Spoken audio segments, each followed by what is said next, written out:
Palavra da Verdade, a exposição bíblica com Hernandes Dias Lopes. Eu quero compartilhar com vocês hoje o texto que está em Marcos capítulo 4. Marcos capítulo 4, versos 35 a 41. Peço que você abra sua Bíblia comigo e, ao ler o texto, mantenha sua Bíblia aberta para você acompanhar comigo esta exposição. O texto diz o seguinte: naquele dia, sendo já tarde, disse Jesus aos seus discípulos: passemos para outra margem. E eles, despedindo a multidão, o levaram assim como estava no barco, e outros barcos o seguiam. Ora, levantou-se grande temporal de vento, e as ondas se arremessavam contra o barco, de modo que o mesmo já estava a encher-se de água. E Jesus estava na popa, dormindo sobre o travesseiro. Todos o despertaram e lhe disseram: Mestre, não te importa que pereçamos? E ele, despertando, repreendeu o vento e disse ao mar: acalma-te, emudece. E o vento se aquietou e fez-se grande bonança. Então lhes disse: por que sois assim tímidos? Como é que não tendes fé?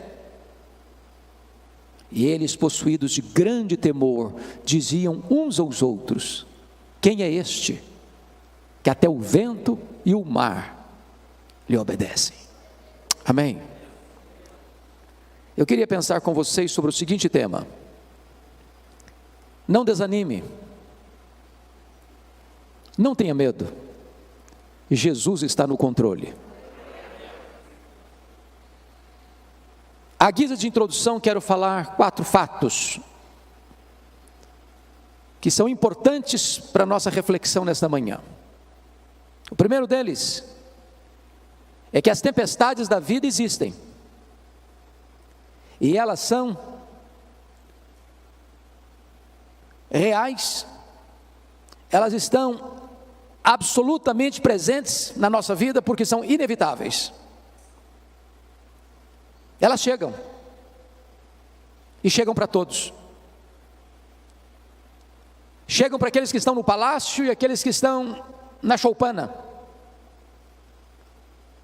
para os mais cultos aos iletrados. As tempestades são democráticas, elas vêm, mas hoje ou mais amanhã, elas vêm, são inevitáveis, não tem como você se blindar, não tem como você viver numa redoma de vidro.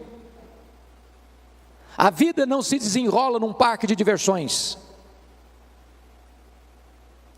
A vida não é um jardim grinaldado de flores. Cruzamos desertos tórridos, vales escuros, enfrentamos lutas, lágrimas rolam pelo nosso rosto, a dor aperta o nosso coração. Esta é a realidade da vida. A segunda verdade que eu gostaria de lhes dizer à guisa de introdução é que as tempestades não apenas são inevitáveis, elas são também imprevisíveis. Chegam de súbito, sem mandar aviso prévio. Você acorda de manhã, está tudo bem, e quando você vai dormir, seu rosto está banhado de lágrimas. É um acidente, é uma doença súbita, é um divórcio traumático, é um luto doloroso, é uma perda financeira radical, é uma situação que você jamais imaginava que pudesse acontecer na sua vida, mas acontece, pegando você de surpresa, botando a sua vida de ponta cabeça. Mas a terceira verdade, ainda na linha da introdução da mensagem, é que as tempestades não são apenas inevitáveis e imprevisíveis. Em terceiro lugar, elas são inadministráveis tantas vezes. As coisas fogem do seu controle. Você quer ir para a direita e o seu barco é jogado com fúria para a esquerda. Você quer avançar e você recua. Aquilo que parecia tão fácil de resolver, de repente se transforma num monstro na sua vida e você não consegue mais resolver. É um filho criado com todo zelo, que de repente entra na adolescência, se envolve com coisas perigosas, amizades perigosas, se desvia, entra nas drogas, transtorno da família.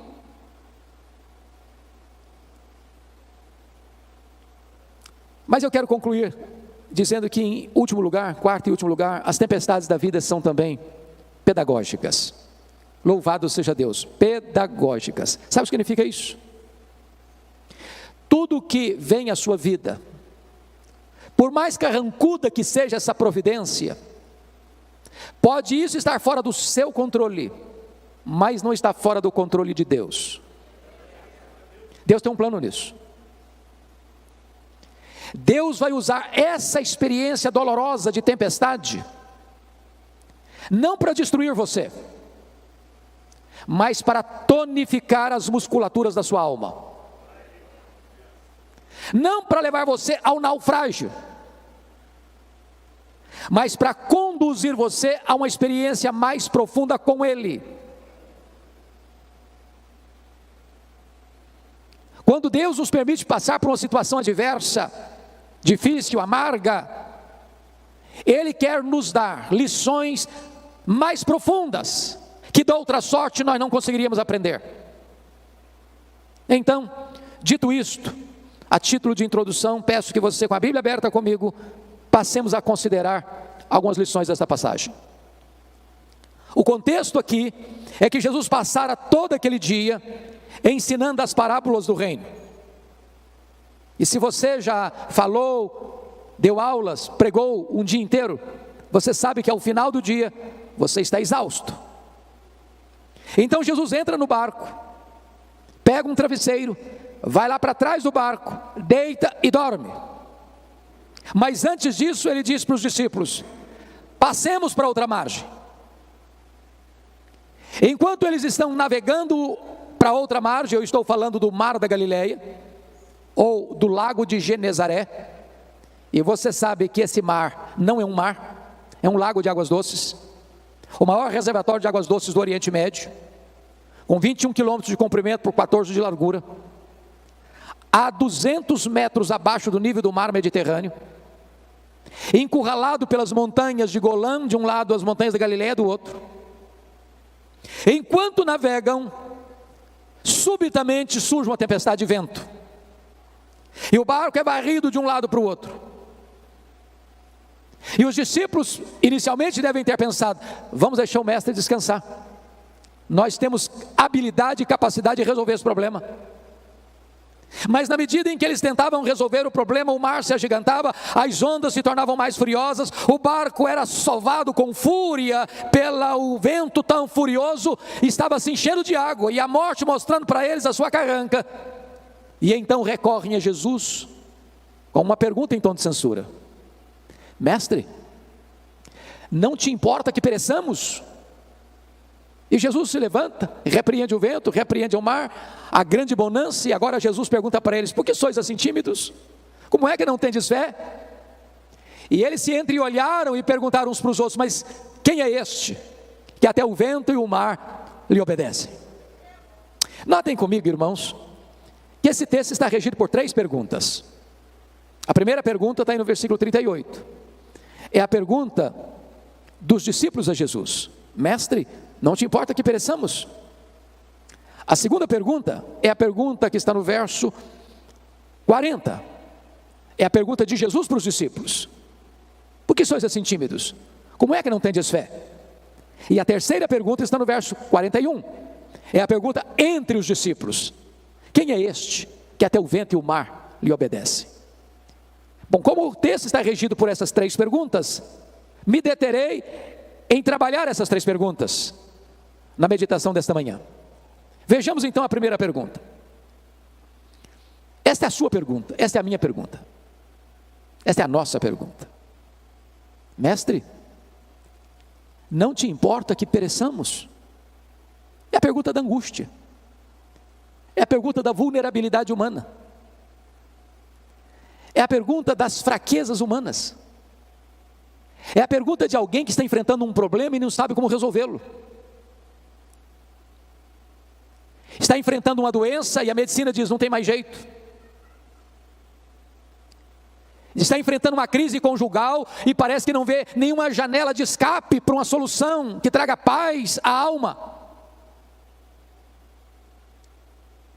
A grande pergunta, meus amados, é por que esses discípulos estão fazendo essa pergunta com esse tom de censura a Jesus?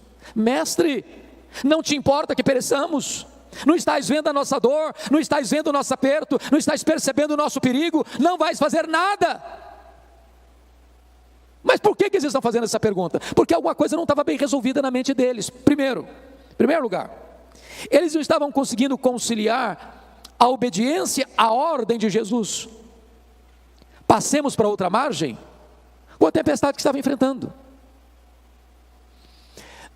Não é muito difícil nem para você nem para mim entendermos a tempestade que Deus mandou atrás de Jonas. Jonas tinha desobedecido a Deus. E no imaginário nosso comum, a gente pensa assim: quando um crente se afasta de Deus, Deus manda uma tempestade atrás dele, e manda mesmo. Não para destruí-lo, mas para fazê-lo voltar ao caminho da obediência.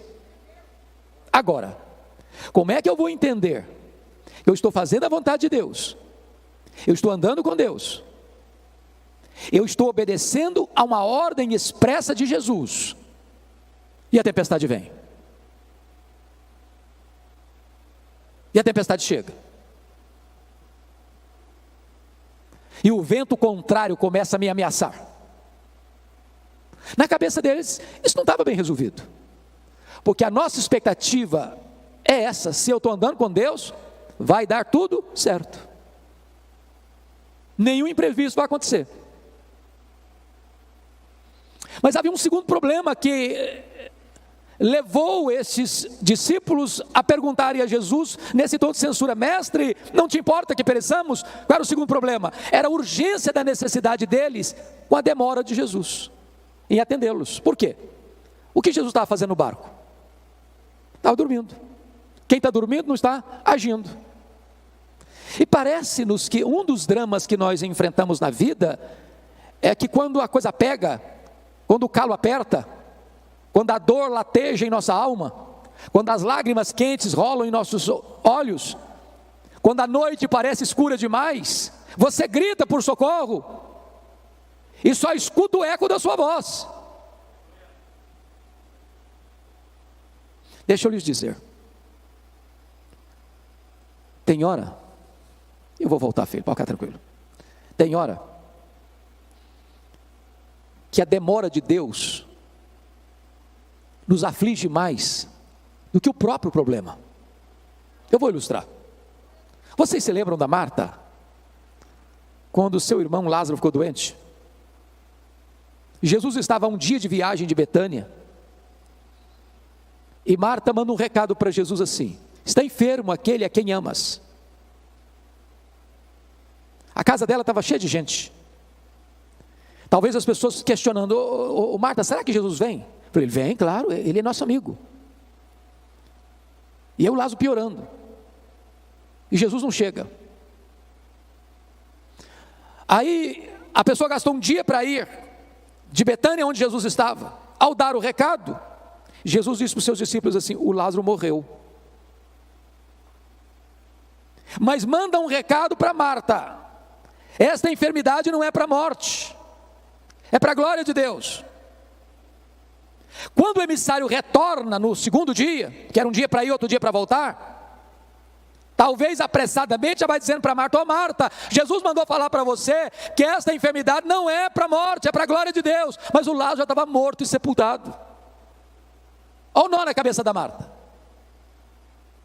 Diz a Bíblia que Jesus fica mais 2 dias onde estava. Se o homem gastou um dia para ir, mais 2 dias que fica, 3 dias. No 4º dia é que Jesus vai.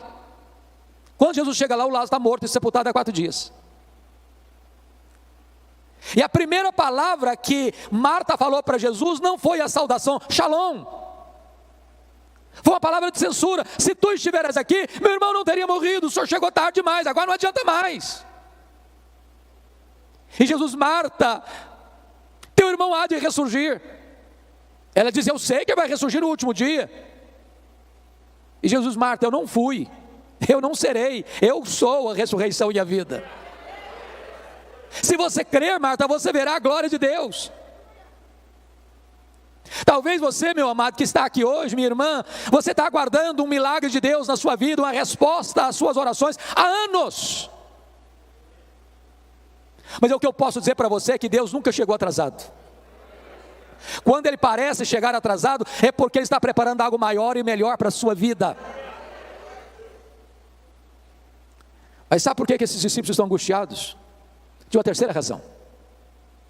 Primeiro, que eles não conseguiram conciliar a ordem com o problema. Segundo, eles não conseguiam conciliar a urgência da necessidade com a demora. E a terceira razão, eles não conseguiam conciliar a angústia avassaladora com o silêncio de Jesus. Porque se Ele está dormindo, Ele não só não está trabalhando, mas também não está falando. E eu vou lhes dizer que o silêncio de Deus grita mais alto nos nossos ouvidos do que o ruído mais barulhento das circunstâncias mais adversas.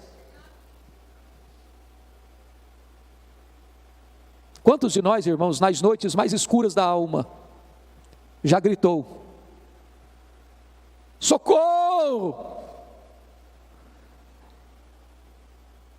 E parece que a nossa voz ecoa no espaço e nenhuma resposta chega. Mas quando Deus está em silêncio, Ele não está inativo. Ele não perdeu o controle. Ele está trabalhando e trabalhando por nós e não contra nós. Pois bem, diz a Bíblia então que Jesus se levanta, repreende o vento, repreende o mar, e é uma grande bonança. Me impressiona, entretanto, observar que numa segunda ocasião, quando houve uma tempestade, aí Jesus não estava dentro do barco. Vocês se lembram disso, está registrado em Mateus 14.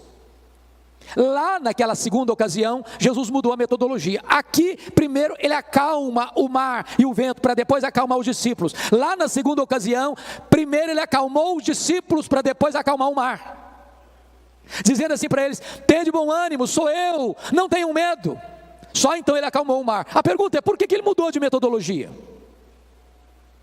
Por uma razão muito simples. O Senhor Jesus sabe que tem hora que a tempestade mais terrível na nossa vida não está do lado de fora, está do lado de dentro. Tem hora que o seu maior problema não é a circunstância, é o sentimento. E Ele, como aquele que nos conhece, sabe quando é que primeiro tem que atender a solução do problema, e em segundo lugar, quando Ele tem que atender a solução do problemático. Ele é poderoso nesta manhã para acalmar tanto a tempestade que está dentro da sua alma, como a tempestade que está fora de você. E depois que Ele acalmou o mar, diz o texto no verso 40, que Jesus pergunta assim: por que sois assim tímidos? Como é que não tendes fé? Em outras palavras, por que vocês estão com medo? Agora, só convido você para se transportar para aquela circunstância, para aquela ocasião, e perguntar assim: se você estivesse lá dentro daquele barco, você estaria com medo? Ô, gente, eu fiz um único cruzeiro, um navio grande na vida. Fiz vários cruzeiros pequenos, mas grande, navio grande, uma vez só na vida.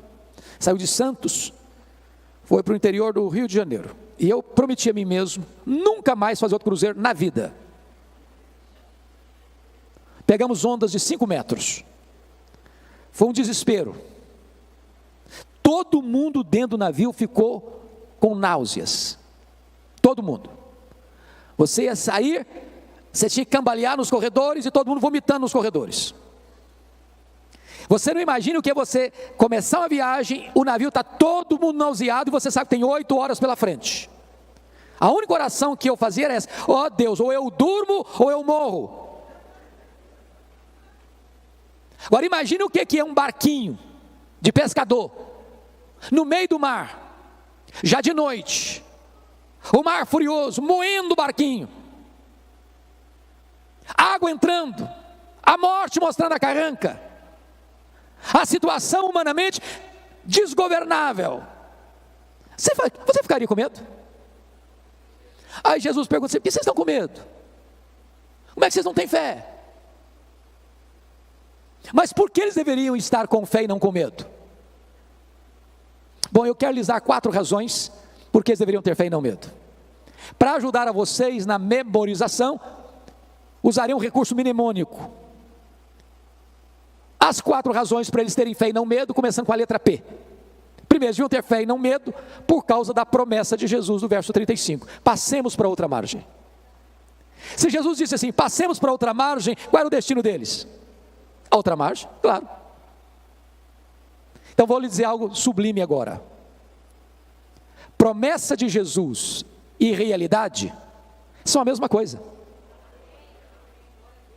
Porque nenhuma das suas promessas cai por terra. Em todas as suas promessas nós temos o amém, o sim de Deus. Ele vela pela sua própria palavra em a cumprir. Você sabe por que você e eu ficamos com medo? É porque nós duvidamos que aquele que fez a promessa é fiel para cumpri-la. Segundo lugar, sabe por que eles deviam ter fé e não medo? Por causa da presença de Jesus com eles. Quem é Jesus? O Criador do mar, o Criador do vento, o Criador da terra, o Criador do céu, o Criador do universo. Agora eu pergunto a você: será que a criatura poderia ser maior que o Criador? Será que o mar poderia derrotar o Criador do mar? Aquele que criou todas as coisas estava dentro daquele barco. Aquele barco não podia afundar com o Criador do universo, o Filho de Deus. E Jesus prometeu para você e para mim o seguinte: eis que eu estou convosco todos os dias até a consumação dos séculos. Nós não vencemos porque somos fortes, nós vencemos porque o Todo-Poderoso está conosco. Terceiro lugar, sabe por que deviam ter fé e não medo? Primeiro, por causa da promessa. Segundo, por causa da presença. Terceiro, por causa da paz de Jesus. Eu pergunto a vocês: o que Jesus estava fazendo dentro daquele barco? Dormindo. Agora, tem uma pergunta importante a fazer. Ele sabia que a tempestade viria? É óbvio que sim, claro. E se sabia, por que dormiu? Porque sabia que tudo estava sob controle. O que é paz? Paz não é ausência de tempestade. Paz é você saber que apesar da tempestade, tudo está sob controle. Não sob o seu controle, sob o controle de Jesus. Você pode ter paz no vale. Você pode ter paz na tempestade. Mesmo que as rédeas tenham saído das suas mãos, Deus continua com as mãos no leme da sua história. Quarto lugar, por que eles deviam ter fé e não medo? Primeiro, por causa da promessa. Segundo, por causa da presença. Terceiro, por causa da paz. Quarto, por causa do poder de Jesus. É maravilhoso você notar em Marcos que, propositadamente, Marcos reúne ao redor desta passagem 4 episódios que retratam o poder de Jesus. Primeiro, nesta, onde ele tem poder sobre as leis da natureza, o vento escuta a sua voz, o mar obedece ao seu comando.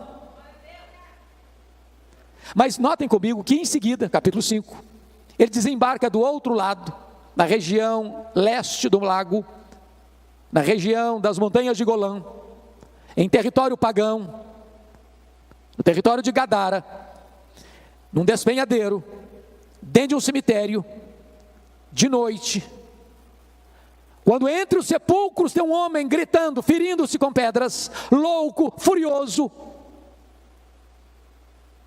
que ninguém podia prendê-lo com algemas. E quando Jesus entra, e a cena era de medo, porque tudo que você não espera ver dentro de um cemitério de noite, a gente viva. E aquele homem se prostra diante de Jesus. E Jesus pergunta: qual é o teu nome? E ele respondeu: legião, porque somos muitos. O que é uma legião? Uma legião é uma corporação romana de 6.000 soldados.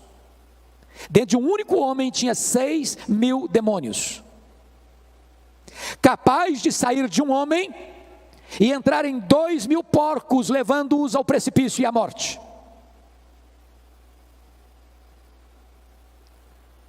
Mas Jesus liberta aquele homem. Jesus transforma aquele homem. Jesus faz daquele homem um missionário, para provar uma coisa para nós: ele tem poder sobre as leis da natureza e ele tem poder sobre os demônios. Me impressiona, pastor Amarildo, nesse texto, porque os demônios fizeram alguns pedidos para Jesus.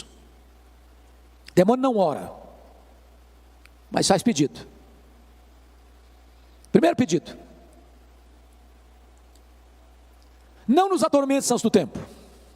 Segundo pedido: não nos mandes para fora do país. Terceiro pedido: mande-nos para essas manadas de porcos. E Jesus atendeu as 3 petições dos demônios. Mas agora que o homem está curado, liberto, ele faz um pedido para Jesus: deixa-me ir contigo. E Jesus não atendeu o pedido do homem salvo e liberto. Jesus diz: não, vai para os teus e conta lá para a tua família o quanto Deus fez por você. Por que Jesus atendeu o pedido dos demônios? Para provar uma coisa. Primeiro, que os demônios não são um mito, uma lenda. Segundo, para mostrar para o mundo inteiro o poder destruidor dos demônios na vida de uma pessoa, capaz de sair de um único homem que era foragido da justiça, ninguém conseguia botar mais a mão nele, ele quebrava a algema, a família tinha enjeitado a ele, a sociedade tinha enjeitado a ele, os vivos tinham enjeitado a ele, vivia entre os mortos. Para mostrar para o mundo que os demônios vêm para roubar, para matar e para destruir. Terceiro, por que Jesus atendeu o pedido dos demônios? Para provar para o mundo inteiro os valores da sociedade mundana. Porque os gadarenos, ao chegarem e verem aquele homem liberto por causa dos porcos, expulsaram Jesus dali. É uma sociedade que ama mais os porcos do que pessoas. Quarto, sabe por que Jesus atendeu o pedido dos demônios? Para provar para o mundo inteiro que quem manda é Jesus. Os demônios ficam se Jesus permitir, os demônios saem se Jesus mandar. Quem domina e tem poder sobre os demônios é Jesus. Quem tem as chaves da morte e do inferno é Jesus.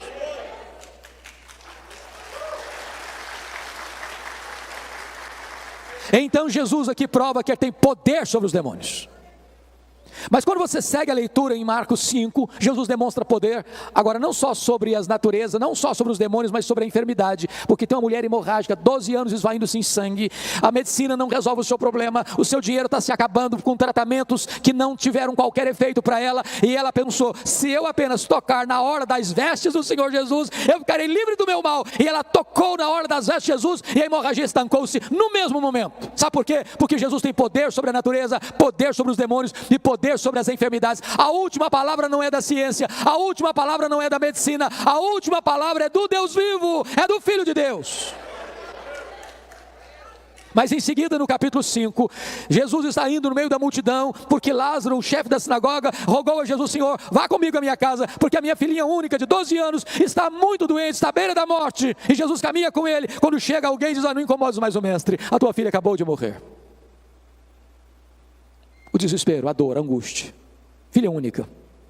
E Jesus olha para ele e diz: não temas, Jairo, crê somente.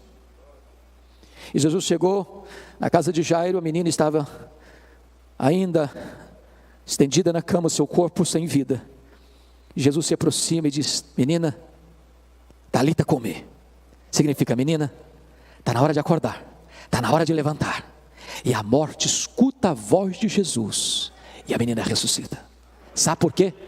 Porque Jesus tem poder sobre a natureza, tem poder sobre os demônios, tem poder sobre a enfermidade, tem poder sobre a morte. Ele é a ressurreição e a vida. Ele entrou nas entranhas da morte, ele matou a morte, ele ganhou vitória sobre a morte, e ele se levantou com um corpo de glória, e ele promete para você que se você crer nele, você nunca morrerá eternamente, porque você e eu também teremos um corpo de glória, semelhante ao corpo da glória do Senhor Jesus Cristo. E você pode olhar como Paulo para a morte e dizer: onde está a morte, a tua vitória? Onde está a morte, o teu aguilhão? Tragada foi a morte pela vitória. O nosso Senhor tem poder sobre a morte. Mas agora, irmãos, vamos para a última pergunta do texto. Eu fico imaginando